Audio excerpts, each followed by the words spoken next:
When you and I have a difficulty, we're supposed to have sabr. You don't have sabr when you're happy. You're supposed to have sabr when you're upset, when something is wrong, when something goes badly. Look at the language of Allah Azza wa Jal. He says, وَبَشِّرِ الصَّابِرِينَ. Congratulate the people who have sabr. Subhanallah. Why? Because of the belief. For a believer, the attitude is entirely different. Maybe the whole ordeal, the entire trouble you are going through, the goal of it all was one thing, so you could have sabr. Because if you can have sabr, you are worthy of congratulations. We think the goal was this thing you were going to get in dunya. Maybe I thought the goal was to get the job. Maybe I thought the goal was to make the sale.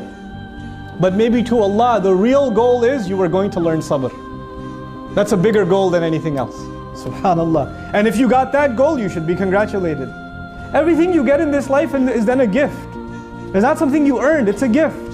So when you don't have it, then you realize, well, it wasn't mine anyway. It wasn't mine anyway.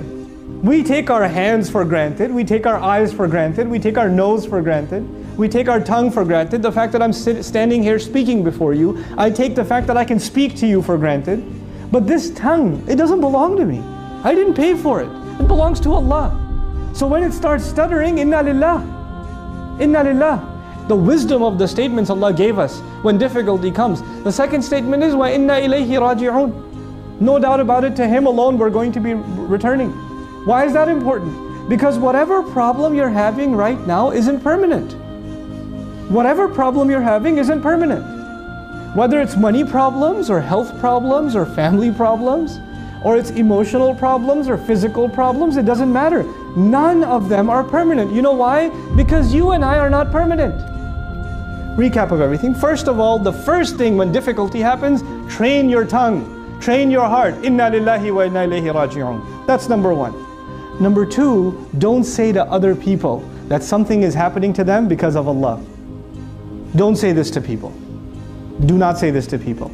If you want to say that to people, before you think of anyone else, think about yourself.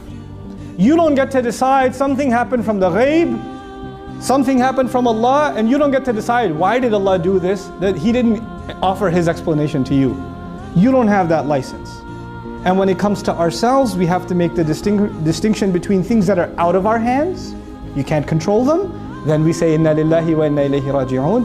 And the things that are within our control, we have to take our own responsibility. We have to acknowledge the fact that we were the ones who messed up. We were the ones who should have done better.